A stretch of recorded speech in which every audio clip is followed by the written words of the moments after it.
கோவை சூலூர் சட்டமன்ற தொகுதியில் போட்டியிடும் அதிமுக வேட்பாளர் வி.பி. கந்தசாமி தொகுதிக்குட்பட்ட பல்வேறு கிராம பகுதிகளில் சூறாவளி பிரச்சாரம் மேற்கொண்டு இரட்டை இலை சின்னத்திற்கு ஆதரவு திரட்டினார்.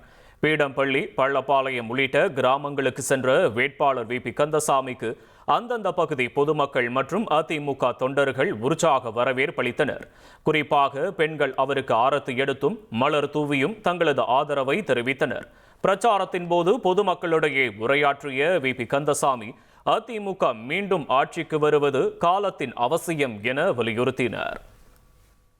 வெற்றி கண்ட சின்னமான திரு வி.பி. கந்தசாமி அண்ணன் அவர்களுக்கு இரட்டை இலை சின்னத்திலே வாக்களை தருமாறு அன்போடு கேட்டுக்கொள்கிறோம். அதே போன்று தமிழ் மாநில காங்கிரஸ் அவர்களது அண்ணன் ஜி.கே. வாசன் அண்ணா அவர்களது ஆதரவோடு கூட்டணி கட்சி தலைவர்கள் சேர்ந்த அத்தனை பேர் ஆதரவோடு உங்கள் வீட்டு பிள்ளையாக கூப்பிட்ட குரலுக்கு கும்பிட்ட கரங்களோடு ஓடி வந்து பணியாற்றக்கூடிய அண்ணன் வி.பி. கந்தசாமி அண்ணன் அவர்களுக்கு மீண்டும் ஒரு வாய்ப்பை இரட்டை இலை சின்னத்திலே தாருங்கள் என்று சொல்லி